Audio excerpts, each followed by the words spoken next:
ছোট্ট বাসার ড্রয়িং রুমে বসে আছে মেয়েটি। মাথায় শুধু ওড়না দিয়ে ঘোমটা দেওয়া, একটা সালোয়ার আর একটা ফ্রক শুধু গায়ে জড়ানো। নাতাশা একটু আগে খেয়াল করেছে ফ্রকের পেছনে সেলাই করা। সে তার ক্ষুদ্র মস্তিষ্কে এই কথাটা বুঝে নিতে পারছে না যে নতুন বউ কেন এরকম পোশাক পরেছে। নতুন বউ তো পরবে শাড়ি, তাও পরেছে একটা ছেঁড়া ফ্রক। তার বাবা নিজের ঘরে গিয়ে মাথা নিচু করে বসে আছে, আর মা নতুন বউ হয়ে আসা মেয়েটাকে সামনে বকে চলেছে আর নিজের ভাগ্যের জন্য বিলাপ করছে। বড় ভাইয়া মেয়েটাকে তাদের বাড়িতে পৌঁছে দিয়েই কই যেন হাওয়া হয়ে গেছে। যাওয়ার সময় বলে গিয়েছে, ওকে আমি আজ বিয়ে করেছি, নিজের ইচ্ছেতে করিনি, বাধ্য হয়ে করেছি। একটু সময় অপেক্ষা করো, আমি একটা কাজ সেরেই আসছি। ভাইয়া একটু পরে আসছি বললেও ঘন্টাখানেক হয়ে গেলেও তার আসার কোনো লক্ষণ দেখা যাচ্ছে না। এর মধ্যে নাতাশার ছোট ভাই নাবিল নিজেদের বাড়িতে এসে উপস্থিত হয়। মূলত মাই তাকে ফোন করে ডেকে পাঠিয়েছে। নিজেদের এলাকায় ঢোকার পর লোকের মুখের কানাঘুষা বুঝতে পেরেছে মা যা বলেছে সেটাই সত্যি, কিন্তু নিজের চোখে না দেখলে যেন বিশ্বাস হচ্ছিল না তার। তার এত ভালো ভাইয়া যে কিনা তার আদর্শ, তার মায়ের সবচেয়ে বড় ছেলে, সে একটা মেয়েকে বিয়ে করে ঘরে তুলেছে। নিজের ছোট ছেলেকে দেখে নাতাশার মা তার কাছে ছুটে গিয়ে বলে, দেখ দেখ বাপ, কামটা করছে কি পোলাটা? এই মায়াটা আমার পোলার মাথা খাইছে। তাইলে আমারও তো ভালো পোলা নাকি ওই মায়ের মতো মায়ের ঘরের বউ করে? নাবিল প্রথমে কিছু বলতে না পারলেও মায়ের ঘ্যান ঘ্যান সহ্য করতে না পেরে বলে, মা থামো তো, ওনাকে কি জিজ্ঞাসা করছো কিছু? ভাইয়া তো কিছু বলেছে? এতক্ষণে মুখ খুলে নাতাশা বলে, ভাইয়া বলেছে মেয়েটাকে বাধ্য হয়ে বিয়ে করেছে। হ, আমার পোলা তাই কইয়া গেছে। নিশ্চয়ই এই মায়া আমার পোলারের ফান্দে ফেলায় বিয়া করছে। এখন কি ভালো সাথে ভাব ধরতেছে। এরপর মেয়েটাকে ধমক দিয়ে বলে, এই মায়া, কান্তাসু কি আর লাগি? কান্না থামাও, নাটকবাজ মেয়ে। নাবিলের নিজেকে কেমন পাগল পাগল লাগছে। মেয়েটাকে কিছু বলতে চেয়েও বলতে পারছে না সে। হাজার হোক মেয়েটা এখন তার বড় ভাইয়ের বউ। আজকের করা তাদের এই ব্যবহার মেয়েটা সারা জীবন মনে থাকবে। সে তার ভাইকে চেনে, ভাই যেহেতু মেয়েটাকে বিয়ে করেছে, সারা জীবন তার দায়িত্ব পালন করবে। মেয়েটা তো সম্পর্কে তার ভাবি, বড় ভাবি। তার উপর মেয়েটা তার থেকে বড় হবে, তাকে তো আর মায়ের মতো ধমকানো যায় না। কিন্তু এই ভাইয়া না থাকাটাই হয়েছে সবচেয়ে বড় সমস্যা। ভাইয়া থাকলে হয়তো তাকে জিজ্ঞেস করা যেত এই মেয়েটাকে সাথে তার কত বছরের প্রেম, যে হুট করেই তাকে বিয়ে করে ফেললো। মা মেয়েটাকে অনেক বকাবকি করছে, মেয়েটা কান্না করছে, ভয়ে নাকি লজ্জায় কান্না করছে, সেটা নাবিল বুঝতে পারছে না। কিন্তু মেয়েটাকে তার কোনো কিছু বলা উচিত না নিশ্চয়।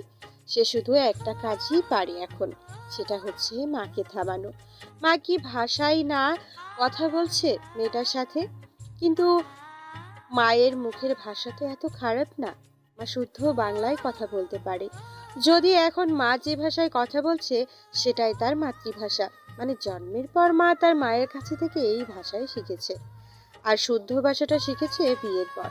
যদিও সেটা নাবিলের স্কুলের মাস্টার বাবার অনেক দিনের অক্লান্ত পরিশ্রমের ফল, কিন্তু মা খুব বেশি রেগে গেলেই এই ভাষা ব্যবহার করে। এই ভাষার যেমন অপকারিতা আছে তেমনই উপকারিতাও আছে। অনেক শিক্ষিত ভদ্র দুশ্মনকে বিদায় করতে মায়ের এই ভাষায় যথেষ্ট। কিন্তু নাবিলের আজ মনের মায়ের এই ভাষা মোটেও ভালো লাগছে না। মেয়েটার সামনে মাথা কাটা যাচ্ছে তার। চেনা নাই জানা নাই বাইরের একটা মেয়ের সামনে এইভাবে কথা বলছে। আবার অনেক মানুষ বাইরে থেকে উকি মেরে কাহিনীও দেখছে। মেয়েটাকে যে কিছু একটা জিজ্ঞেস করবে সেটা করার সুযোগও পাচ্ছে না। কিছু কি বলবে সে? বলা কি উচিত হবে? যদি কিছু মনে করে। নাবিলের হঠাৎ মনে হয় এই মেয়েটা একদিন তাদের পুরো পরিবারের দায়িত্ব নিজের হাতে পালন করবে, যেভাবে মা করে। হয়তো এই মেয়ের মাধ্যমেই সে ভাইজি ভাইপো পাবে। কোনো এক অলস দুপুরে সে যখন বাড়ির সামনে আম গাছের নিচে বসে থাকবে, তখন হয়তো মেয়েটি তার ভাইজি বা ভাইপোকে আম গাছের নিচে নিয়ে এসে গোসল করিয়ে তার পায়ের উপরে শুইয়ে দিয়ে তেল মালিশ করতে করতে বলবে, বুঝলি রে মা, যখন এই বাড়িতে বউ হয়ে এলাম, তোর দাদির কি তেজ! সে তেজ দেখে আমি তো কেঁদে কেটে অস্থির। আর তোর কাকা, সেও কি কম যায় নাকি? মায়ের মতোই আমাকে এটা সেটা জিজ্ঞেস করতে করতে অস্থির করে তুললো। আমি কে, কোথা থেকে এলাম, কি করি। আর আজ দেখ, তোর দাদি আমার হাতের রান্না ছাড়া কোনো খাবার মুখেও দিতে পারে না। আর তোর কাকা তো এখনো বাচ্চা, উল্টো করে প্যান্ট পরে ঘর থেকে বের হয়। আমি না বলে দিলে কি ওনার মান-ইজ্জত থাকতো? হ্যাঁ রে, তুই কোনো কথা বলছিস না কেন? তোকে দেখলাম বিচার করার জন্য, আর তুই খাম্বার মতো দাঁড়িয়ে আছিস। মায়ের ডাকে বাস্তবে ফিরে এলো সে। এতক্ষণ কি সব আবল তাবল ভাবছিল সে, কিন্তু আবল তাবল হলেও এমনটা তো হতেও পারে না। বাবা, সে শান্তিপ্রিয় মানুষ, মায়ের দিকে দেখতে হবে, এই মেয়ের দিকেও দেখতে হবে। কিন্তু মা এটা কি বললো এখন? বিচার করতে তাকে ডাকা হয়েছে? সে তো মায়ের কাছে সকালবেলায়ও দুগ্ধপোষ্য শিশু ছিল, আর এখন বিচারক? হায় আল্লাহ, এই জন্যই তুমি সেরা।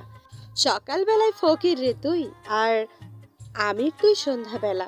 নিজেকে এখন অনেক বড় কিছু একটা মনে হচ্ছে তার। বোনের দিকে একটা ভাব নিয়ে তাকালো সে, কিন্তু পিঠাপিঠি ভাই বোন হওয়ায় বোন তাকে মুখ ভেঙচি দিয়ে নাক ছিটকালো। তাতে নাবিলের কিছুই যায় বা আসে না। ইন্টার ফার্স্ট ইয়ারে পড়ুয়া নাবিলকে মা যতটুকু সম্মান দিয়েছে সেতটুকুই তার জন্য যথেষ্ট।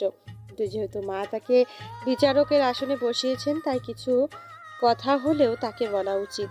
নাবিল মনে মনে ঠিক করে নেয়, আপনি সম্বোধন করেই বলবে। একবার মেয়েটার দিকে আর চোখে তাকিয়ে নেয় সে। মেয়েটা এখনো মাথা নিচু করে গুনগুনিয়ে কেঁদেই চলেছে। নাবিল একবার গলা খাকারি দিয়ে কিছু একটা বলতেই যাবে, কিন্তু তার আগেই সেই ঘরে প্রবেশ করে তার বাবা। বলে, নাতাশা, তোমার মায়ের মুখের ভাষা সংযত করতে বলো, না হলে কিন্তু আমার চেয়ে খারাপ কেউ হবে না। বাবার কথায় মায়ের কিছুই যায় বা আসলো বলে মনে হলো না। সে একবার বাবাকে বলতে থাকে, আমার মুখের ভাষায় আপনার যত ঝামেলা, আর এই মেয়ে যে আমার সংসারের ঝামেলা হয়ে আসলো, সেটা আপনার চোখে পড়ে না? আমার এত ভালো ছেলেটা মাথাকে বাড়ি পর্যন্ত চলে এলো, তার বেলায়। বাবা এবার বেশ কম গমের স্বরেই বলল, আর তোমার গুণধর পুত্র যদি এতই গুণের হয়, তাহলে ওই মেয়েকে তার মাথা চিবোতে দিল কেন? বাবার কথায় নাতাশার হাসি পায়, কিন্তু সে হাসে না। এমনিতেই তার হাসির রোগ আছে। সে অকারণেই হাসে, শুধু শুধু হাসে, পুরনো হাসির কথা মনে করে। কিন্তু এখনই সিরিয়াস টাইপ আলোচনায় হাসাটা একেবারেই বেমানান। হয়তো মা তাকে এই ঘর থেকেই বের করে দেবে। অনেক কষ্টে হাসি চেপে রেখেছে সে। বাবা এবার নতুন বউ হয়ে আসা মেয়েটার দিকে ফিরে বলে, আম্মা, আমার স্ত্রীর কথায় মনে কিছু করিও না। তার তোমার সাথে এমন ব্যবহার করা উচিত হয়নি, কিন্তু তার জায়গায় অন্য কেউ থাকলেও এমনটাই করতো। মেয়েটা কান্না থামিয়ে বাবার কথা শুনে মাথা নিচু করেই থাকে। বাবা আবার তাকে জিজ্ঞেস করে। তোমার নাম কি আম্মা? মেয়েটা আগের মতোই মাথা নিচু করে রেখেই জবাব দেয়, আসমানি। আমি জানি শ্বশুর হিসেবে তোমাকে এই প্রশ্নগুলো করা উচিত না, কিন্তু আম্মা, তোমরা এইভাবে পালায়ে আসলা কেন? তোমার বাবা মাকে জানাতে আমরা বিয়ের ব্যবস্থা করতাম। তোমার বাবা মা তোমার জন্য দুশ্চিন্তা করছে না?